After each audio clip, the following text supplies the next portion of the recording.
ഇതൊരു ബൈക്കാണോ ഒരു സ്കൂട്ടറാണോ? റിവ്യൂസിൻ്റെ അതിപ്രസരവുമായ reviews. Welcome to our channel.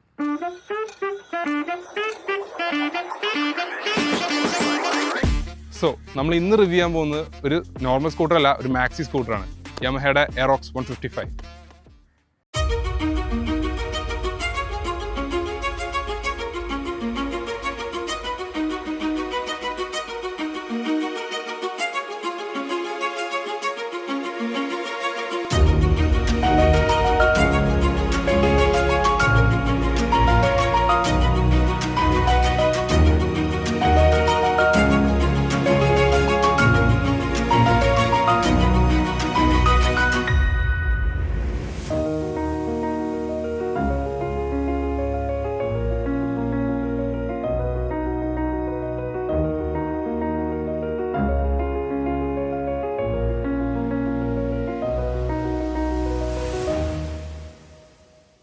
അപ്പോൾ ഇന്ന് നമ്മുടെ കയ്യിലുള്ളത് ഒരു സ്പെഷ്യൽ സെഗ്മെന്റ് ആണല്ലേ, മാക്സി സ്കൂട്ടറാണ് നമ്മുടെ കയ്യിലുള്ളത്, യമഹ എയറോക്സ് 155. സോ ഈ സ്കൂട്ടർ നമ്മുടെ ഇന്ത്യയിൽ വന്നപ്പോൾ ആദ്യം കുറേ പേർക്ക് ആക്സെപ്റ്റ് ചെയ്യാൻ പറ്റിയില്ല. എന്താ സംഭവം എന്നൊരു ക്ലിക്ക് ഇട്ടുണ്ടായിരുന്നില്ല. അതെ, ഈവൻ ഈ ഒരു പവർ സെഗ്മെന്റിലായാലും ഒരു സ്കൂട്ടർ വന്ന് നമ്മുടെ അപ്രിലിലായിരുന്നു ആദ്യം. പക്ഷെ അതൊരു നോർമൽ സ്കൂട്ടർ ഷേപ്പ് ആയിരുന്നു. പിന്നെ ഞാൻ കണ്ടിട്ടുള്ളത് നമ്മുടെ BMW C400 GT. വന്നിട്ട് കഴിഞ്ഞിട്ടാണല്ലോ. ഇത് യമഹ കൊണ്ടുവന്ന ഒരു വല്ലാത്തൊരു പ്രൊഡക്റ്റ് ആയിരുന്നു കൊണ്ടുവന്നത്. എന്ന് വെച്ചാൽ മാക്സി സ്കൂട്ടർ ഈ സെഗ്മെന്റിൽ നമ്മൾ ഏറ്റവും കൂടുതൽ പോപ്പുലർ ഇന്തോനേഷ്യ, നമ്മുടെ ഈ എന്താ പറയാ തായ്ലാൻഡ്, അതേപോലെ ജപ്പാനിലൊക്കെ കുറെ മാർക്കറ്റ്സിലാണ് മാക്സി സ്കൂട്ടേഴ്സ് ഏറ്റവും യൂസ് ചെയ്യണത്. അതുകൊണ്ട് തന്നെ നമ്മുടെ നാട്ടില് ആദ്യം ഒരു ആൾക്കാർക്ക് ഒന്ന് ആക്സെപ്റ്റ് ചെയ്യാനല്ലേ, ബൈക്കാണോ ഇത് സ്കൂട്ടറാണോ അങ്ങനത്തെ ഒരു കൺഫ്യൂഷനിലായിരുന്നു. പക്ഷെ ഈ വണ്ടി മേടിച്ചവർക്ക് അറിയാം എന്താ വെച്ചാൽ എല്ലാവരുടെയും ടേസ്റ്റ് അല്ല, എന്താ വെച്ചാൽ ഇത് രണ്ടിന്റെയും മിക്സ് ആണ്. സ്കൂട്ടർ ഈവൻ ഡ്രൈവിലായാലും മറ്റു സ്കൂട്ടറിനെ അപേക്ഷിച്ച് ഇതിന്റെ ഒരു കൺട്രോളിങ്ങും ആ ഒരു ഹാൻഡ്ലിംഗ് ഒക്കെ വേറൊരു രീതി. അതാണ് ഈ മാക്സി സ്കൂട്ടറിന്റെ ഒരു ഗുണം. ലൈക്ക് രണ്ട് ടൈപ്പ് മാക്സി സ്കൂട്ടർ ഉണ്ട്. നമ്മുടെ പ്രാക്ടിക്കാലിറ്റി ഉള്ള രീതിയിലുണ്ട് ഇന്തോനേഷ്യയിൽ, ഇങ്ങനത്തെ രീതി സ്പോർട്ടി മാക്സി സ്കൂട്ടർ കൊടുത്തിട്ടുണ്ട്. അപ്പോൾ ഇതിന്റെ വിശേഷങ്ങൾക്ക് കടക്കാം അല്ലേ. അതെ, സോ ഫ്രണ്ട് ലുക്സിലേക്ക് വരുമ്പോൾ ഏറ്റവും ആദ്യം നമുക്ക് ശ്രദ്ധ പോകണം ആ ഡ്യുവൽ ടോൺ ഫിനിഷസിന് പുറമെ ആ ഒരു റെഡ് ഇൻസേർട്സ് ആണ്. അതിൻ്റെ അലോയ് വീൽസിലായാലും ഈ ഒരു ഫ്രണ്ടിലെ ഫെൻഡേഴ്സിൻ്റെ ഭാഗത്തെല്ലാം കൊടുത്തിട്ടുണ്ട്. എയറോക്സിൻ്റെ ബാഡ്ജിങ് കാണാം, യമഹയുടെ ബാഡ്ജിങ്, 155cc ലിക്വിഡ് കൂളിൻ്റെ ബാഡ്ജിങ് കാണാം. അങ്ങനെ എല്ലാ രീതിയിലും ആ ഒരു ഫുൾ കണ്ടെയ്ൻഡ് ആണ് ആ ഒരു യമഹയുടെ ലോഗോ, ബ്ലൂ കോറിൻ്റെ ടെക്നോളജി, ആ ഒരു ബാഡ്ജിങ് എല്ലാം. പിന്നെ പറയുകയാണെങ്കിൽ നമുക്ക് ഇതിൻ്റെ ടയർസിനെ പറ്റി പറയണം. അതിൽ വന്നിട്ട് 110 സെക്ഷൻ്റെ ടയേഴ്സാണ് വന്നിരിക്കുന്നത്. 3 സ്പോക്ക് അലോയ് വീൽ സെറ്റപ്പാണ് അവർ കൊടുത്തിരിക്കുന്നത്. ഫ്രണ്ടിലാണെങ്കിൽ ടെലിസ്കോപ്പിക് സസ്പെൻഷനാണ് വന്നിരിക്കുന്നത്. പിന്നെ ഈ ഒരു സെഗ്മെൻറ്റ് അല്ലെങ്കിൽ ഈ ഒരു സ്കൂട്ടേഴ്സിൽ വന്നിട്ടൊരു ABS ബ്രേക്കിംഗ് ആദ്യമായിട്ട് വന്നത് എപ്രിലയിലാണെങ്കിലും പിന്നീട് യമഹയിലായാലും ആ ഒരു 156 സെഗ്മെൻറ്റിൽ അവർ കൊടുത്തു. പിന്നെ പറയുകയാണെങ്കിൽ ഇതിൻ്റെ ഹെഡ്ലൈറ്റിൻ്റെ ത്രോയിനെ പറ്റി പറയാം. ഫുൾ LED യൂണിറ്റാണ് ഇതിൻ്റെ ഹെഡ്ലൈറ്റിൽ വന്നിരിക്കുന്നത്. അതിൽ തന്നെ ത്രോയിനെ പറ്റി പറയുകയാണെങ്കിൽ ഒരു ആവറേജ് അത്രേ പറയാനുള്ളൂ. അത്ര ഗംഭീരമായൊരു ത്രോ അല്ല അതിൽ കൊടുത്തിരിക്കുന്നത്. പിന്നെ ഇതിൻ്റെ ഒരു ഇൻഡിക്കേറ്റർ പ്ലേസ്മെൻറ്റ് ആക്ച്വലി ഹിഡൻ ആയിട്ടാണ് കൊടുത്തിരിക്കുന്നത്. അത് മാത്രമാണ് ഇതിലൊരു ഹാലജൻ യൂണിറ്റ് വന്നിട്ടുള്ളൂ. ബാക്കി ഇതിൻ്റെ ടെയിൽ ലൈറ്റിലെ സെക്ഷനിലെല്ലാം LED യൂണിറ്റ്സ് ആണ് കൊടുത്തിരിക്കുന്നത്. ഇവിടെ ആയിട്ട് ഒരു ഗ്ലോസ് ബ്ലാക്ക് ഫിനിഷസിലൊരു വൈസർ കൊടുത്തിട്ടുണ്ട്. മിറേഴ്സ് അന്നും ഇന്നും അവർ ആ ഒരു ഷെയ്ഡ് പാർട്സ് പോലെയാണ് പോയിരിക്കുന്നത്. ഈവൻ റേയുടെ മിറേഴ്സ് ആയാലും ഫെസീനോയുടെ മിറേഴ്സ് ആയാലും എല്ലാം ഡിക്റ്റോ സെയിം തന്നെ കൊടുത്തിരിക്കുന്നത്. ഈ ഒരു മെറ്റൽ ഫിനിഷസിലാണ് ഇതിൻ്റെ ഒരു ലിവേഴ്സ് വന്നിരിക്കുന്നത്. ഇവിടെ ആയിട്ട് അതിൻ്റെ ബ്രേക്ക് ഫ്ലൂയിഡിൻ്റെ പ്ലേസ്മെൻറ്റ്സ് കാണാം. അങ്ങനെ ഫ്രണ്ടിൽ നിന്ന് നോക്കുമ്പോൾ ഒരു അത്യാവശ്യം നല്ലൊരു ബൾക്കിനെസ് നമുക്ക് ഒരു ഫീൽ കിട്ടും. ഓക്കെ, സൈഡ് ലുക്ക് കാണുമ്പോൾ ഇത് ഗ്രേ കളറാണ്. ഗ്രേ കളറിൻ്റെ ഒരു ഓപ്ഷനാണ്. നമുക്ക് കുറേ കളേഴ്സ് വന്നിട്ടുണ്ട്. ബ്ലൂ വന്നിട്ടുണ്ട്, ബ്ലാക്ക് വന്നിട്ടുണ്ട്, അതേപോലെ മോൺസ്റ്റർ കളറും വന്നിട്ടുണ്ട്. മോൺസ്റ്റർ എഡിഷൻ എന്ന് പറഞ്ഞിട്ട് യമഹയുടെ. ഇത് ഗ്രേ കളറാണ്. എനിക്ക് ഏറ്റവും ഇഷ്ടം ഈ കളറാണ്. ആ ഒരു അലോയിന, ആ ഒരു ഓറഞ്ച്, നമ്മുടെ KTM വൈബ്സ് ഒക്കെ പോയിട്ടുണ്ട് അതിൽ. ഇതിൽ മെയിൻ ഒരു സംഭവം എന്താ വെച്ചാൽ എർഗോണമിക്സ് നോർമൽ സ്കൂട്ടർ പോലെയല്ല. നമ്മളിരിക്കുമ്പോൾ കാണിച്ചു തരാം. കണ്ടാ, നമ്മളിരിക്കുമ്പോൾ ഒരു ബൈക്കിലിരിക്കുന്ന ഒരു ഫീലാണ്. ഇവിടെ ഒരു വലിയൊരു ഹുഡാണ് പോയിരിക്കുന്നത്. അതുകൊണ്ട് നമുക്ക് ഇവിടെ ഒന്നും സാധനങ്ങളോ എന്തെങ്കിലും കൊണ്ടുപോകാനൊന്നും പറ്റില്ല. അതാണ് ഒരു പ്രാക്ടിക്കാലിറ്റി ഇഷ്യൂ. പക്ഷേ ഇതിൽ ഫുയിൽ ഇവിടെ തന്നെയാണ് കൊടുത്തിരിക്കുന്നത്. ഇവിടെ ബട്ടണായിട്ടാണ് കൊടുത്തിരിക്കുന്നത്. അതേപോലെ സീറ്റിനും ഒരു ബട്ടൺ കൊടുത്തിട്ടുണ്ട്. ഇത് ഫുൾ ടാങ്ക് 5 ലിറ്റർ ആണ്. അതൊരു ഡ്രോബാക്ക് ആയിട്ട് തോന്നി. ഒരു 10 ലിറ്റേഴ്സ് എങ്കിലും ഉണ്ടെങ്കിൽ നമുക്ക് ലോങ്, പക്ഷേ സ്കൂട്ടറാണല്ലോ, സ്കൂട്ടറിന് ആ ഒരു ഡ്രോബാക്ക് ഉണ്ടാവും. പിന്നെ സീറ്റ് ഓപ്പൺ ചെയ്യുമ്പോൾ എനിക്ക് ഏറ്റവും ഇഷ്ടപ്പെട്ട ഒരു സംഭവം എന്താണെന്ന് വെച്ചാൽ സ്പേസ്. ഇത് നല്ലൊരു അണ്ടർനീത്ത് സ്പേസ് കൊടുത്തിട്ടുണ്ട്. 24.5 liters ഓഫ് സ്പേസ് കൊടുത്തിട്ടുണ്ട്. ഒരു ഫുൾ ഫേസ് ഹെൽമെറ്റ് നമുക്ക് ഇതിൻ്റെ അകത്ത് വെക്കാനും പറ്റും. അതാണ് ഇതിൻ്റെ സ്പേസ് കൊടുത്തിരിക്കണം. വണ്ടി കാണാൻ സൈഡ് ലുക്കിൽ നിന്ന് നല്ല ഭംഗിയാണ്. 155cc ബാഡ്ജിങ് കാണാം. പിന്നെ വേരിയബിൾ വാൾവ് ആക്ച്വേഷൻ ഇവിടെ കണ്ടിട്ടുണ്ട്. എയറോക്സിൻ്റെ ഒരു ബാഡ്ജിങ് കാണാം. ഇതിൽ എനിക്കൊരു ഡ്രോബാക്ക് തോന്നിയത് ഈ മിറേഴ്സാണ്. ഭയങ്കര സ്മോൾ മിറേഴ്സാണ്. അതുകൊണ്ട് നമുക്ക് ഫുൾ വൈഡ് വ്യൂ കിട്ടില്ല രണ്ട് സൈഡിലും. വേണമെങ്കിൽ ഇത് അപ്ഗ്രേഡ് ചെയ്താൽ നല്ലതായിരിക്കും, നല്ല ഒരു വൈഡ് മിറേഴ്സ് ഇട്ടാൽ. പിന്നെ പില്യൻ ഭയങ്കര പ്രശ്നമാണ്. ഇത് ഏറ്റവും ബെസ്റ്റ് സിംഗിൾ റൈഡിങ് സെറ്റപ്പാണ്. എന്താ വെച്ചാൽ പില്യന് ഇരുന്ന ഭയങ്കര ഹൈറ്റിലാണ്, പ്രാക്ടിക്കാലിറ്റി ഇഷ്യൂ കൊടുത്തിട്ടുണ്ട്. അതേപോലെ ബാക്കിൽ പിടിക്കാനും ഹാൻഡിൽ ഒന്നുമില്ല. അതുകൊണ്ട് പില്യൻ കംഫർട്ട് ഒട്ടുമില്ല. എവിടെയെങ്കിലും അടുത്ത് പോവുകയാണെങ്കിൽ ഓക്കെയാണ്, പക്ഷേ ലോങ് ട്രാവലിനോ ഒന്നിനും പറ്റില്ല. ഏറ്റവും ബെസ്റ്റ് ഇത് സിംഗിൾ റൈഡിങ് സെറ്റപ്പിനാണ്. പിന്നെ നമ്മൾ ടേൺ ഒക്കെ എടുക്കുകയാണെങ്കിൽ ബാക്കിൽ ആളിരിക്കേണ്ട ഈ കാലിൽ കൈ തട്ടും ചെയ്യും. അപ്പോൾ നമുക്ക് ഡ്രൈവിങ്ങിനും കുറച്ചൊരു ഇഷ്യൂ ആണ്. പിന്നെ നമുക്കിതിൻ്റെ മെയിൻ കാര്യങ്ങളടക്കം ഇതിൻ്റെ എഞ്ചിൻ. ഇതിൻ്റെ എഞ്ചിൻ വന്നിരിക്കുന്നത് R15 V3 എഞ്ചിനാണ് വന്നിരിക്കുന്നത്. 155cc ആണ്, ലിക്വിഡ് കൂൾഡ് എഞ്ചിനാണ്. 15 PS 13.9 Nm ടോർക്കുമാണ് കൊടുത്തിരിക്കുന്നത്. ഓടിക്കാൻ അതുകൊണ്ട് നല്ല രസമാണ്, നല്ല പവർ കൊടുത്തിട്ടുണ്ട്. വേരിയബിൾ വാൾവ് ആക്ച്വേഷൻ ഉള്ളതുകൊണ്ടും നല്ല രസമാണ് ഓടിക്കാൻ. നമ്മൾ ആ ഡ്രൈവിൽ പറയുന്നുണ്ട്. എക്സോസ്റ്റ് ഭയങ്കര റിഫൈൻഡ് സൗണ്ടാണ്, നല്ല റിഫൈൻമെൻറ്റ് സൗണ്ടാണ്. അങ്ങനെ എൻടോർക്കായിട്ടൊക്കെ നമ്മൾ കമ്പയർ ചെയ്യണമെങ്കിൽ അത്രയും സൗണ്ട് കൊടുത്തിട്ടില്ല. അപ്രീലയുടെ സൗണ്ട് കുറച്ചുകൂടി നല്ലതാണ് കേൾക്കാൻ. ഇത് പക്ഷേ ഭയങ്കര റിഫൈൻഡാണ്. നമുക്ക് അങ്ങനെ സൗണ്ടിൻ്റെ പ്രശ്നമോ അല്ലെങ്കിൽ അങ്ങനെയൊന്നുമില്ല. ഫുൾ റിഫൈൻഡ് സൗണ്ടാണ് നമുക്ക് ത്രൂ ഔട്ട് ഏത് പവറിൽ വണ്ടി പോയാലും. പിന്നെ ആ ഒരു എഞ്ചിൻ നോട്ടും ഉണ്ട്, അത് കേൾക്കാനും നല്ല രസമാണ്. സോ അത്രയ്ക്ക് തന്നെയുള്ളൂ സൈഡ് ലുക്കിൻ്റെ ഒരു വിശേഷം. സോ റിയറിൻ്റെ ലുക്സിലേക്ക് വരാം. റിയർ ലുക്സിലേക്ക് വരുമ്പോൾ നമ്മൾ ആ ഫ്രണ്ടിൽ പറഞ്ഞ പോലെ തന്നെ ആ ഒരു ഇൻഡിക്കേറ്ററിൻ്റെ 2 പ്ലേസ്മെൻറ്റ്സ് മാത്രമാണ് ഒരു ഹാലജൻ യൂണിറ്റ് വന്നിട്ടുള്ളൂ. ബാക്കി ടെയിൽ ലൈറ്റിലേക്ക് വരുമ്പോൾ ഒരു ഫുൾ LED സെറ്റപ്പാണ് അവർ കൊടുത്തിരിക്കുന്നത്. പിന്നെ പറയേണ്ട ഒരു കാര്യമാണ് ഇതിൻ്റെ ഒരു ബാക്കിലെ ചങ്കി ആയിട്ടുള്ള ടയർ സെറ്റപ്പ്. 140 സെക്ഷൻ്റെ ടയേഴ്സാണ് ഇവർ കൊടുത്തിരിക്കുന്നത്. 3 സ്പോക്കിൻ്റെ ആ ഒരു അലോയ് വീൽ സെറ്റപ്പാണ് ഇവർ കൊടുത്തിരിക്കുന്നത്. പിന്നെ പറയുകയാണെങ്കിൽ ഡ്യുവൽ സസ്പെൻഷൻസ് വന്നിട്ടുണ്ട് എൻ്റെ ബാക്കിൽ. അത് ആക്ച്വലി പില്ലിയനെ സംബന്ധിച്ച് ഒരു രീതിയിലുള്ള ഒരു കംഫർട്ടും കൊടുക്കുന്നില്ല. നമ്മൾ ആ ബൈക്സിലും ആ ഒരു സസ്പെൻഷൻ്റെ പറഞ്ഞിട്ടില്ല ഹണ്ടറിൻ്റെ ഒരു റിവ്യൂവിൽ. പക്ഷേ റൈഡറെ സംബന്ധിച്ച് കോർണർ ചെയ്യുന്ന ടൈംസിലൊക്കെ നല്ല രീതിയിൽ കോൺഫിഡൻസ് കിട്ടും. അത്യാവശ്യം സ്റ്റിഫ് ആയതുകൊണ്ട് ആ ഒരു ഗ്രിപ്പ് കിട്ടും നമുക്ക് ആ ഒരു കോർണേഴ്സിലൊക്കെ ഒന്ന് എടുത്തു വരുമ്പോൾ. പിന്നെ പറയുകയാണെങ്കിൽ ഇതിൻ്റെ എക്സോസിൻ്റെ ഒരു പ്ലേസ്മെൻറ്റ്, ഈ ഒരു എക്സോസിൻ്റെ പ്ലേസ്മെൻ്റ് ആയാലും ആ ഒരു അപ്പുറത്ത് ഒരു എയർ ഫിൽറ്ററിൻ്റെ പ്ലേസ്മെൻ്റ് ആയാലും ആ ഒരു വണ്ടിയിൽ നിന്ന് ഒരേ ഡയമെൻഷനിലാണ് ബൾജ് ചെയ്ത് നിൽക്കുന്നത്. ഒരു പ്രൊപ്പോർഷനറ്റ് ഒരു രീതിയിലാണ് കൊടുത്തിരിക്കുന്നത്. നമുക്കിനി ഇതിൻ്റെ എക്സോസിനോടൊന്ന് കേട്ട് നോക്കാം. സ്റ്റാർട്ടപ്പ് തന്നെ വളരെ ഒരു സൈലൻ്റ് ആയിട്ടുള്ള രീതിയിലാണ് കൊടുത്തിരിക്കുന്നത്. പിന്നെ റെവ് ചെയ്യുമ്പോഴായാലും അങ്ങനെ വലിയൊരു നോയ്സൊന്നും നമുക്ക് അതിലത് കേൾക്കാനില്ല, വളരെ സൈലൻ്റ് ആണ്. പിന്നെ റിയറിലെ ബ്രേക്സ് വന്നിട്ട് ഡ്രം ബ്രേക്സ് ആണ് കൊടുത്തിരിക്കുന്നത്. ഈ ഒരു പ്രൈസ് സെഗ്മെൻറ്റിൽ അവർക്ക് വേണമെങ്കിൽ ഒരു ഡിസ്ക് ബ്രേക്ക് കൊടുക്കായിരുന്നു, പക്ഷേ ഇനി അതിൻ്റെ ഒരു ന്യൂവർ അപ്ഡേറ്റിൽ നമുക്കത് പ്രതീക്ഷിക്കാം. അപ്പോൾ നമുക്കിനി ഇതിൻ്റെ ഡ്രൈവ് വിഷയത്തിലേക്ക് പോകാം. സോ നമുക്കിതിന് ഇതിൻ്റെ ഡ്രൈവിലേക്ക് കിടക്കാം. സ്റ്റാർട്ട് ചെയ്യുമ്പോൾ നമുക്ക് മനസ്സിലാവും സൈലൻറ്റ് സ്റ്റാർട്ടാണ് വണ്ടി, അത് അവർ കൊടുത്തിട്ടുണ്ട്. ഭയങ്കര റിഫൈൻഡാണ്, നമുക്ക് ഒരു ശബ്ദങ്ങളൊന്നും ഉണ്ടാവില്ല. സോ ഇത് R15 V3 എഞ്ചിനാണ്.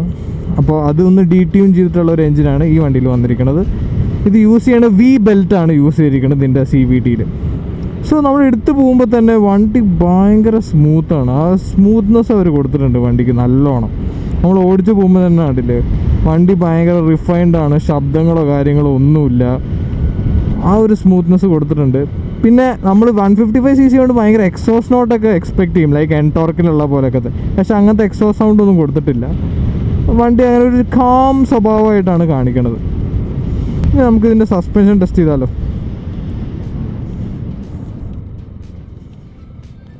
സസ്പെൻഷനിലേക്ക് വരുമ്പോഴാണ് കണ്ട ഭയങ്കര സ്റ്റിഫാണ് വണ്ടിക്ക്. ഭയങ്കര സസ്പെൻഷനിൽ ഭയങ്കര ഒരു ഫ്ലോ വന്നിട്ടുണ്ട്. എന്താ വെച്ചാൽ ഭയങ്കര സ്റ്റിഫ് സസ്പെൻഷനാണ് കൊടുത്തിരിക്കുന്നത്. നമ്മുടെ ഈ ഡെയിലി യൂസിൽ ഇങ്ങനത്തെ റോഡിൽ വരുമ്പോഴാണ് അറിയുക ആ സ്റ്റിഫ്നെസ്. എസ്പെഷ്യലി ബാക്ക് ഭയങ്കര സ്റ്റിഫാണ്. ഫ്രണ്ടിൽ ടെലിസ്കോപ്പിക്ക് കുറച്ച് ട്രാവൽ കൊടുത്തിട്ടുണ്ട്, പക്ഷെ ബാക്ക് ഭയങ്കര സ്റ്റിഫാണ്. പില്ലണൊക്കെ ഇരിക്കുമ്പോൾ ഭയങ്കര പ്രശ്നമാണ് ആ സ്റ്റിഫ്നെസ് കാരണം. പിന്നെ നമുക്കിതിൻ്റെ എൻജിൻ, ഇതിൽ ആ VV ഉള്ളതുകൊണ്ട് ഭയങ്കര ത്രൂ ഔട്ട് എല്ലാ പവർ റെവ് റേഞ്ചിൽ നമുക്ക് പവർ കിട്ടും. ഇപ്പോൾ നമ്മൾ ഈ 40 കൈ കൊടുത്താൽ VV വരുമ്പോൾ ഉണ്ടോ, VV വരുമ്പോൾ തന്നെ വണ്ടി ഭയങ്കര പുള്ളിയും.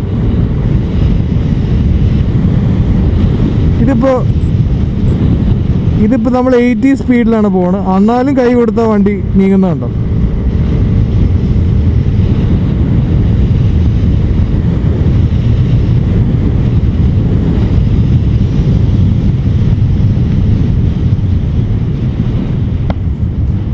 ഇതാണ് ഈ വണ്ടിയിൽ നമ്മൾ പറയണ മെയിൻ അഡ്വാൻറ്റേജ്, ഈ എൻജിൻ. ആ VVA ഉള്ളതുകൊണ്ട് എല്ലാ റെഫറൻസിലും ആ പവർ നമുക്ക് കിട്ടുന്നുണ്ട്. ഒരു സ്കൂട്ടറിലെ ഏറ്റവും മെയിൻ പ്രശ്നം എന്താ വെച്ചാൽ ആ ഒരു റബ്ബർ ബാൻഡ് എഫക്റ്റ് ആണ്. നമുക്ക് ആ ഓടിക്കുമ്പോൾ ഒരു ഭാഗത്തുമ്പോൾ നമുക്ക് പെട്ടെന്ന് ഓവർടേക്ക് ചെയ്യണമെങ്കിലൊക്കെ വെച്ചിട്ട് ടാസ്ക്കാണ്. പക്ഷേ ഇതിൽ ആ VVA ഉള്ളതുകൊണ്ട് നമ്മളിപ്പോൾ 60 ഓവർടേക്ക് ചെയ്താലും ടക്കെന്ന് ആ VVA ഇവിടെ കാണിക്കും. ഈ VVA വരുമ്പോൾ തന്നെ നമുക്ക് ആ പവർ കിട്ടും വണ്ടിക്ക്. നമ്മളിപ്പോൾ ഇങ്ങനെ ഒരു ത്രോട്ടിൽ കൊടുക്കുമ്പോണ്ട് ഇവിടെ ഒരു 60 കഴിഞ്ഞ VVA വരണ. ഈ VVA ഉള്ളപ്പോൾ നമുക്ക് എങ്ങനെ വേണമെങ്കിലും ഓവർടേക്ക് ചെയ്ത് പോകാൻ പറ്റും. സോ ഇതിൻ്റെ മെയിൻ ഒരു സംഭവം പിന്നെ പറയണത് ബ്രേക്കാണ്. ബ്രേക്സ് ഇതിന് സിംഗിൾ ചാനൽ ABS കൊടുത്തിട്ടുണ്ട്. അതുകൊണ്ട് വൺ ഓഫ് ദ സേഫസ്റ്റ് സ്കൂട്ടറാണ്. ബ്രേക്കിംഗ് നോക്കുകയാണെങ്കിലും ബാക്കിൽ പക്ഷേ ഡ്രമ്മാണ് കൊടുത്തിരിക്കുന്നത്. എന്നാലും നമ്മളിപ്പോൾ സഡൻ ബ്രേക്ക് ചെയ്യുകയാണെങ്കിലും നല്ല ഷോർട്ട് ഫുട്ടഡ് ആണ്, നന്നായിട്ട് ബ്രേക്ക് ചെയ്യുന്നുണ്ട്. പക്ഷേ നമ്മൾ എക്സ്പെക്ട് ചെയ്യുന്ന ഒരു കാര്യമുണ്ട്, ഡുവൽ ചാനൽ ABS. പക്ഷേ എന്നാലും അവർ സിംഗിൾ ചാനൽ ABS കൊടുത്തിട്ടുണ്ട് ഈ വണ്ടിക്ക്. ഒരു വൺ ഓഫ് ദ സേഫസ്റ്റ് സ്കൂട്ടറാണ് പറയുമ്പോൾ. പിന്നെ ഇത് നമ്മുടെ LCD ഡിസ്പ്ലേ ആണ് വന്നിരിക്കുന്നത്. അത്യാവശ്യം നമുക്ക് ലൈവ് മൈലേജ് കാണിക്കും. അതേപോലെ ആവറേജ് നമ്മളൊരു 30-40 കിലോമീറ്റേഴ്സ് പോയുള്ള ആവറേജ് കിലോമീറ്റർ പെർ ലിറ്ററും കാണിക്കും. അത്യാവശ്യമുള്ള ഡീറ്റെയിൽസ് ആണ്. അങ്ങനെ ഫീച്ചറിലോടൊന്നുമല്ല, ബ്ലൂടൂത്ത് കണക്ഷൻ കൊടുത്തിട്ടുണ്ട്. അലേർട്ട് കോളിംഗ് അലേർട്ടൊക്കെ കിട്ടും. പിന്നെ നമ്മൾ ഇരിക്കുമ്പോൾ തന്നെ ഒരു വ്യത്യാസമുണ്ട്. ഒരു നോർമൽ സ്കൂട്ടറിൽ ഇരിക്കണ പോലെയല്ല അതിൻ്റെ എർഗോണമിക്സ്. നമ്മളിങ്ങനെ കറക്റ്റ് ഒരു ബൈക്കിലിരിക്കണ ഒരു ഫീലാണ്. നമ്മൾ രണ്ട് കാലും സെപ്പറേറ്റ് ഇങ്ങനെ രണ്ട് വിതർത്തിയാണ് ഇരിക്കണത്. നമ്മൾ കറക്റ്റ് ഒരു ബൈക്കിൻ്റെ പൊസിഷനിലാണ് ഇതിൻ്റെ കാലിൻ്റെ പൊസിഷൻ ഇരിക്കുന്നത്. പിന്നെ പറയുകയാണെങ്കിൽ വണ്ടി ഹാൻഡ്ലിങ് ഇസ് ടു ഗുഡ്. നമ്മളിപ്പോൾ കോർണേഴ്സ്, നമ്മൾ ഹില്ലി റോഡ്സിലൊക്കെ പോകുമ്പോൾ അടിപൊളിയാണ് ഇതിൻ്റെ ഹാൻഡ്ലിങ്, ഒന്നും പറയാനില്ല. എന്താ വെച്ചാൽ അവർ ആ ഹാൻഡ്ലിങ് കൊടുത്തിട്ടുണ്ട്. ഇതെന്താ വെച്ചാൽ ഇതിൻ്റെ അണ്ടർ ബോഡി കൊടുത്തിരിക്കുന്ന നോർമൽ സ്കൂട്ടർ പോലെയല്ല, ഇതിന് കുറച്ചുകൂടി ഡിഫറൻസ് ആണ് അവിടെ നമുക്ക് കാണാൻ പറ്റും. അതുകൊണ്ട് തന്നെ ഈ വണ്ടി ഹാൻഡ്ലിങ് അടിപൊളിയാണ്. എസ്പെഷ്യലി ബാക്ക് സ്റ്റിഫ് സസ്പെൻഷനും കൂടി ആയതുകൊണ്ട് അടിപൊളിയാണ് ഹാൻഡ്ലിങ്. ഇതിൽ ഓട്ടോ സ്റ്റാർട്ട് സ്റ്റോപ്പ് കൊടുത്തിട്ടുണ്ട്. നമ്മൾ ഐഡിൽ ഇപ്പോൾ എല്ലാ സ്കൂട്ടറിലും ഉള്ളതുകൊണ്ടാണ് നമ്മൾ എടുത്തു പറയാത്തത്. അത് കൊടുത്തിട്ടുണ്ട് ആ ഫീച്ചർ. മൈലേജ് എൻഹാൻസ് ചെയ്യാനാണ് മെയിനായിട്ട്. പിന്നെ മൈലേജിലേക്ക് കിടക്കുമ്പോൾ സിറ്റി യൂസിലൊക്കെ ഒരു 35, 36, 34 ആ റേഞ്ചിലാണ് പോണത്. ഇത് മാക്സിമം പുഷ് ചെയ്ത് ഓടിക്കുകയാണെങ്കിൽ 32, 30 പോവും. ഇപ്പോൾ വേഴ്സ്റ്റ് കേസിലൊക്കെ 32 ഞാൻ കണ്ടിട്ടുണ്ട് ഇതിൽ മൈലേജ്. പക്ഷേ നമ്മളൊരു ഫ്രീ ത്രോട്ടിൽ നല്ല ബാലൻസ് ചെയ്ത് ഒരു 80 ക്രൂസ് ചെയ്ത് ഒരു ഹൈവേയിലൊക്കെ പോവുകയാണെങ്കിൽ 40, 42 ഒക്കെ കിട്ടും ഹൈവേയിൽ. പക്ഷേ ഞാൻ ഒരു ഓൺ ആൻ ആവറേജ്, ഞാനിപ്പോൾ ഈ വണ്ടി 2 ദിവസം ഓൺ ആൻ ആവറേജ് സിറ്റിയിലും ഹൈവേയിലും മിക്സ് ചെയ്ത് യൂസ് ചെയ്തപ്പോൾ എനിക്ക് കിട്ടിയ മൈലേജ് 38 കിലോമീറ്റർ പെർ ലിറ്റർ. ആ ഒരു സ്കൂട്ടറിൽ നിന്ന് നോക്കുമ്പോൾ അത് ഡീസൻ്റ് ആണ്. പക്ഷേ എന്നാലും ഈ യമഹയുടെ എൻജിനിൽ അവർ എങ്ങനെയൊക്കെയോ ആ മൈലേജ് ഒന്ന് എൻഹാൻസ് ചെയ്യാൻ എന്തൊക്കെയോ അവർ ചെയ്തിട്ടുണ്ട്. അതുകൊണ്ട് കുഴപ്പമില്ലാത്തൊരു മൈലേജ് ഈ വണ്ടിക്ക് കൊടുത്തിട്ടുണ്ട്. ഈ പവറും ഈ ഫീലും നമ്മൾ നോക്കുമ്പോൾ ആ മൈലേജ് ഓക്കെ ആണ്. പിന്നെ ഇതിൻ്റെ കോമ്പറ്റീറ്റേഴ്സ് നോക്കുമ്പോൾ ഏത്തർ ഏപ്പെക്സ് ഉണ്ട്, ഏത്തറിൻ്റെ 450X. അതേപോലെ ഓല S1 Pro ഉണ്ട്. അതേപോലെ ഇതിൻ്റെ ആദ്യ സമയത്ത് SXR 160 അപ്രില ഉണ്ടായിരുന്നു. പക്ഷേ അപ്രിലയുടെ ഇഷ്യൂസ് എന്താണെന്ന് വെച്ചാൽ ഭയങ്കര റിലയബിലിറ്റി ഇഷ്യൂസും എൻജിൻ ഇഷ്യൂസ് ഇതൊക്കെയാണ്.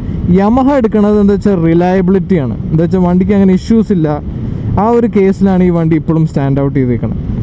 പിന്നെ ഏത്തർ നോക്കുമ്പോൾ റണ്ണിങ് കോസ്റ്റ് ഏത്തറിന് കുറവാണ്. എന്താ വെച്ചാൽ അത് ഇലക്ട്രിക് ആയതുകൊണ്ട്. അതേപോലെ ഓലയ്ക്കും ഏത്തറിനും ഫീച്ചേഴ്സ് വളരെയധികം ഇതിനേക്കാളും ഉണ്ട്. അതിന് ടച്ച് സ്ക്രീൻ ഉണ്ട്, അങ്ങനത്തെ കാര്യങ്ങളൊക്കെ. പക്ഷേ ഈ ഒരു പെട്രോൾ സ്കൂട്ടേഴ്സ് നമ്മുടെ ഇപ്പോഴത്തെ മാർക്കറ്റിൽ നോക്കുമ്പോൾ ഇതൊരു ബെസ്റ്റ് സ്കൂട്ടറാണ് നമ്മൾ നോക്കുകയാണെങ്കിൽ. അപ്പോൾ നമുക്ക് ബാക്കി വിശേഷം അവിടെ വെച്ച് പറയാം. ഇനി നമുക്ക് ഇതിൻ്റെ പ്രൈസ് പറയാം. ഇതിപ്പോൾ എൻ്റെ ഫ്രണ്ടിൻ്റെ വണ്ടിയാണ്, ആദിത്യ. നമ്മൾ ഓടി. അപ്പോൾ അവൻ്റെ തന്നെ വണ്ടിയാണ് ഈ എയറോക്സും. അപ്പോൾ ഇതിന് അവന് കോസ്റ്റ് ചെയ്ത് 1.8 lakhs ആയിരുന്നു. ഓക്കെ. ഇപ്പോൾ ഇൻഫ്ലേഷൻ കാരണം കൂടിയിട്ടുണ്ട്. 1.9 lakhs ഫോർ എ സ്കൂട്ടർ. അതൊരു വലിയൊരു ഇതാണ് ആൾക്കാർക്ക് എടുക്കും. നമ്മുടെ ഇപ്പോൾ പണ്ടത്തെ ഒരു പ്രൈസിങ് എടുക്കുകയാണെങ്കിൽ ഇപ്പോൾ ഒരു സ്കൂട്ടർ വാങ്ങാൻ നമ്മൾ സേ ഫോർ ആക്റ്റീവ ഒരു 90K 1 lakh മാക്സിമം ആ ഒരു റേഞ്ചിലായിരുന്നു ഉണ്ടായിരുന്നത്. പക്ഷെ ഇപ്പോഴത്തെ സ്കൂട്ടറൊക്കെ ഭയങ്കര പ്രൈസ് ചെയ്യും. അതാണ് ഇത്. ആ ഒരു കേസിൽ പ്രൈസിങ് ഭയങ്കര ഹൈലവാണ്. പിന്നെ നമ്മൾ നോക്കുകയാണെങ്കിൽ ഏത്തറിനും ഓലയ്ക്കും ആ പ്രൈസ് ഉണ്ട്. അപ്പൊ പിന്നെ നമുക്കത് അങ്ങനെ പിന്നെ എല്ലാവരും ലൈക്ക് അത് ഓടിച്ച് മുതലാക്കി എടുക്കാമെന്നുള്ള ഒരു മൈൻഡ് സെറ്റിലായിരിക്കും. അതുകൊണ്ട് അതിൽ ഇൻവെസ്റ്റ് ചെയ്യും. പക്ഷെ ഇതിപ്പോ എന്റെ ഫ്രണ്ട് എൻതൂസിയാസ്റ്റ് ആണ്. അവൻ നന്നായിട്ട് കോർണേഴ്സ് ഒക്കെ എടുക്കുമ്പോൾ ഒരു ഹാൻഡ്ലിംഗ് ഉള്ള വണ്ടി നോക്കിയപ്പോൾ ഇത് മാത്രമേ ഉള്ളൂ മാർക്കറ്റിൽ. വേറെ ഒന്നുമില്ല. റിലയബിലിറ്റിയും ഹാൻഡ്ലിങ് എന്താ വെച്ചാൽ അത്രയും ഒരു എന്തൂസിയാസ്റ്റ് വണ്ടിയാണ് ശരിക്കും നോക്കുകയാണെങ്കിൽ സ്കൂട്ടേഴ്സിൽ ഏറ്റവും ബെസ്റ്റ് ഇന്ത്യയിൽ. പക്ഷെ ഇതിൻ്റെ മെയിൻ പ്രശ്നം മെയിൻ്റെനൻസ് കോസ്റ്റ്. ഒരു 4000 rupees ഇത് ഫ്രീ സർവീസ് കഴിഞ്ഞിട്ട് കൊടുത്തപ്പോൾ ഒരു ബില്ല് തന്നത്. ആക്സിലേറ്റർ കേബിളൊക്കെ മാറി അതിൻ്റെ ഒരു കോസ്റ്റ്. ഇതിപ്പോ 2023 പർച്ചേസ് ആയിട്ട് പോലും ബെയർലി ഡൺ 6000 കിലോമീറ്റേഴ്സ്. അങ്ങനെ റണ്ണും ഇല്ല വണ്ടിക്ക്. അത്രയും ചെറിയൊരു ഓട്ടോ ഉള്ള ഒരു വണ്ടിയായിട്ട് പോലും അത്രയും സർവീസ് കോസ്റ്റ് വരുന്നുണ്ട്. ലൈക്ക് യമഹയുടെ സർവീസും കുറച്ച് പ്രശ്നങ്ങളുണ്ട്, കുറച്ച് ഇഷ്യൂസ് ഉണ്ട്. എല്ലാ ഷോറൂംസിലും ആ ഒരു തൃപ്തികരമായ ഒരു റെസ്പോൺസ് അല്ല കിട്ടുന്നത്. ചില സ്ഥലത്ത് എല്ലാം വെച്ചിട്ട് റൂഡാണ്. എനിക്ക് പേഴ്സണലി ഒരു റേ ഉള്ളതുകൊണ്ട് ഒരു എക്സ്പീരിയൻസ് ഉണ്ട്. ഈവൻ ഇതിന്റെ റേനും നല്ല കോസ്റ്റ് ചിലവിനൊക്കെ വന്നിട്ടുണ്ട്. പക്ഷെ ലൈക്ക് ഇത് അതിപ്പോ ഒരു 3 വർഷം കൊണ്ട് ഒരു 56,000 കിലോമീറ്റർ മേളിൽ ഓടിയത് കൊണ്ട് എനിക്ക് അത് അത്രയും തോന്നണില്ല. അതാണ് സത്യം പറയുകയാണെങ്കിൽ അതിന്റെ ഒരു റീസൺ. അതെ. പിന്നെ ഇതിന്റെ കോൺസ് പറയാം. പില്ലൻ കംഫർട്ട് വളരെ മോശമാണ്. Especially cushioning. ഏറ്റവും ബെസ്റ്റ് സിംഗിൾ റൈഡിങ് എന്താ വെച്ചാൽ ഒരു എന്തൂസിയാസ്റ്റ് സിംഗിൾ ഡ്രൈവർ ആണെങ്കിൽ ഓക്കെ, അല്ലെങ്കിൽ പറ്റില്ല. എന്താ വെച്ചാൽ ഒരു സ്കൂട്ടറിന്റെ പേർപ്പസ് ഇതിനില്ല. ഒരു സിംഗിൾ പീസ് റൈഡർ അത് ആ ഒരു അതെ ഇതിനെ പറ്റുള്ളൂ. ഈ ഹുഡും വരുന്നോണ്ട് നമുക്ക് അവിടെ ഒന്നും നമ്മുടെ മെയിൻ പറയാനുള്ളത് ആദ്യം ചോദിക്കുക സ്കൂട്ടർ ഓടിക്കുക ഇതില് ഗ്യാസ് സിലിണ്ടർ കയറ്റാൻ പറ്റും. അതാണ് ഇതിൽ അതൊന്നും പറ്റില്ല. ഇത് ഒരു സ്കൂട്ടർ എന്നുള്ളൊരു പേരിലുള്ള ഒരു പ്രാക്ടിക്കാലിറ്റി ഇല്ല. പക്ഷെ എന്നാ അകത്ത് നല്ല boot space, I mean underneath storage കൊടുത്തിട്ടുണ്ട്. പക്ഷെ എന്നാലും അങ്ങനത്തെ ഒരു കേസിലാണ് ഒരു ഇതുള്ളത്. പക്ഷെ നമ്മൾ നോക്കുകയാണെങ്കിൽ ഒരു ഏറ്റവും ഇപ്പൊ ഇന്ത്യയിൽ നോക്കുകയാണെങ്കിൽ ഏറ്റവും ബെസ്റ്റ് മാക്സി സ്കൂട്ടർ അല്ലെങ്കിൽ ഏറ്റവും ബെസ്റ്റ് എന്തൂസിയാസ്റ്റിക് സ്കൂട്ടർ സത്യം പറഞ്ഞ ഈ ഒരു പവർ ഈ ഒരു 155cc സെഗ്മെന്റിൽ വേറൊരു വണ്ടി ഇല്ല. വേറൊരു വണ്ടി ഇല്ല. പിന്നെ ഒരു അപ്ഗ്രേഡ് എന്ന് പറഞ്ഞാൽ അത് വളരെ വലിയൊരു അപ്ഗ്രേഡ് ആവും. C400 അതൊക്കെ നല്ലൊരു ഡിഫറൻസ് വന്നു. പിന്നെ ഒരു ടെസറാക്ട് വരുന്നുണ്ട്, നമുക്ക് അതിലേക്ക് വരാം. പക്ഷെ ഒരു പിന്നെ തോന്നിയൊരു സംഭവമാണ് ഇതിന്റെ ബാക്കിൽ ഡിസ്ക് ബ്രേക്ക് കൊടുക്കായിരുന്നു. അതെ. ഇതിന് പക്ഷേ സിംഗിൾ ചാനൽ ABS ഉണ്ട്. ഇതാണ് വൺ ഓഫ് ദ സേഫസ്റ്റ് സ്കൂട്ടറാണ് ഇന്ത്യയിലത്തെ, വൺ ഓഫ് ദ സേഫസ്റ്റ് സ്കൂട്ടറാണ്. പിന്നെ എനിക്ക് തോന്നിയ കോൺസ് എന്തൊക്കെയാ? പിന്നെ എനിക്ക് അങ്ങനെ തോന്നിയതിന്റെ ഹെഡ്ലൈറ്റിന്റെ ത്രോ അത്ര വലിയ ത്രോ ഇല്ല, ഒരു ആവറേജ്. ഹെഡ്ലൈറ്റിന്റെ ത്രോ നോക്കുകയാണെങ്കിൽ ഏറ്റവും ബെസ്റ്റ് ഓലയുടെ അവരുടെയൊക്കെ ഭയങ്കര ത്രോ ആണ്. കമ്പയർ ചെയ്ത് നോക്കുകയാണെങ്കിൽ ഏറ്റവും ഒരു ആവറേജ്. പിന്നെ എനിക്ക് തോന്നിയ പ്രശ്നം സസ്പെൻഷൻ. ബാക്കിൽ സസ്പെൻഷൻ ഭയങ്കര സ്റ്റിഫാണ്. പക്ഷേ സിംഗിൾ റൈസ് യൂസ് ആണെന്നുണ്ടെങ്കിൽ കോർണർ ചെയ്യുമ്പോൾ നല്ല ഗുണം. അതാണ് എൻ്റെ ഫ്രണ്ട് വാൾപ്പാറയിൽ പോയപ്പോൾ അവൻ പറഞ്ഞാണ് കോർണറൊക്കെ ചെയ്യുമ്പോൾ ഭയങ്കര ഹാൻഡ്ലിംഗ് ആണ് വണ്ടി. പിന്നെ നോക്കുകയാണെങ്കിൽ പാർട്സ് ആണ് വേറൊരു പ്രശ്നമല്ലേ, പാർട്സ് സോഴ്സ് അവൈലബിലിറ്റി നല്ലൊരു ഇഷ്യൂ ആണ്. ഈവൻ കോമൺ ആയിട്ട് പോണ ഒരു പാർട്സ് ഇപ്പോൾ ലൈക്ക് നമുക്ക് എന്തായാലും വണ്ടി ഓടിക്കുമ്പോൾ ചെറിയൊരു സ്ക്രാച്ച് തട്ടുമുട്ടൊക്കെ അവിടെ കിട്ടാം ഡെയിലി റണ്ണറൊക്കെ ആണെന്നുണ്ടെങ്കിൽ. അപ്പോൾ ആ ഒരു പാർട്സ് ആയാലും ഒരു 1-2 ആഴ്ചത്തോളം നിങ്ങൾ വെയിറ്റ് ചെയ്താലാണ് ആ ഒരു പാർട്ട് കിട്ടും. പാർട്സിന്റെ ഒരു ഇതല്ലേ. പിന്നെ പാർട്സ് കോസ്റ്റും കൂടുതൽ. ഇതൊന്നാമത് അങ്ങനെ റേനെ പോലെ വിറ്റ് പോയിട്ടില്ലല്ലോ, അതിന്റെ ഒരു ഇതും ഉണ്ട്, ഒരു പ്രീമിയംനെസ്. പക്ഷെ if you are N enthusiast, ഒരു സിംഗിൾ ഡ്രൈവർ ആണെന്നാണെങ്കിൽ ഒരു ഹാൻഡ്ലിംഗ് ഉള്ള ഒരു പെട്രോൾ സ്കൂട്ടർ നമ്മുടെ ഇന്ത്യയിൽ നോക്കിയാൽ ഒറ്റ ഒരെണ്ണേ ഉള്ളൂ, ദാറ്റ്സ് എയറോക്സ് 155. അങ്ങനത്തെ ഒരു പേർപ്പസ് നിങ്ങൾക്ക് ഉണ്ടെങ്കിൽ ബെസ്റ്റ് ചോയ്സ് ആണ് അല്ലേ. ഈവൻ നിങ്ങൾക്ക് ഇതിലേക്ക് വരണേൻ്റെ ഇപ്പോൾ ഒരു പവർ 155cc സെഗ്മെന്റ് ഈ ഒരു പവറിൻ്റെ ഒരു കേസ് അല്ലാതെ എന്തുകൊണ്ടൊരു സ്കൂട്ടർ ഈ ഒരു പ്രൈസ് സെഗ്മെന്റിൽ വാങ്ങണമെന്ന് ചോദിക്കുകയാണെങ്കിൽ ഞാൻ പറയും ആ ഒരു സ്കൂട്ടർ സ്റ്റൈലിങ്, അതിൽ ഹാൻഡിലിങ്ങും ആയാലും പവർ ആയാലും എല്ലാം ബെസ്റ്റ് ആയിട്ടുള്ള ഒരു സ്കൂട്ടറാണ്. ലൈക്ക് ഇപ്പം എൻ്റെ ഫ്രണ്ടിൻ്റെ കേസ് പറയുകയാണെങ്കിൽ അവൻ എന്താ പറയുക, അവൻ്റെ വീട്ടിൽ അവൻ മാത്രം ഉപയോഗിക്കുന്ന പറഞ്ഞാൽ അവൻ ബൈക്ക് എടുത്ത്. പക്ഷെ അവൻ്റെ വീട്ടിൽ അവൻ്റെ അമ്മയ്ക്ക് ഉപയോഗിക്കണം, അച്ഛനും ഉപയോഗിക്കണം, അതേപോലെ അവനും ഉപയോഗിക്കാൻ വേണ്ടിയിട്ടാണ് ഇങ്ങനത്തെ ഒരു വണ്ടി മേടിച്ചത്. എന്നുവെച്ചാൽ എല്ലാവർക്കും ഓടിക്കുകയും ചെയ്യാം, എന്നാൽ അവനിടയ്ക്ക് ട്രിപ്പ് പോകുമ്പോൾ ആ ഒരു എന്തൂസിയാസ്റ്റ് ഫീലും ഉണ്ട്. പിന്നെ അത്രയൊക്കെ തന്നെ ഉള്ളൂ ഞങ്ങളുടെ വീഡിയോ. ലൈക്ക് ചെയ്യുക, സബ്സ്ക്രൈബ് ചെയ്യുക, ഷെയർ ചെയ്യുക. Thank you for watching.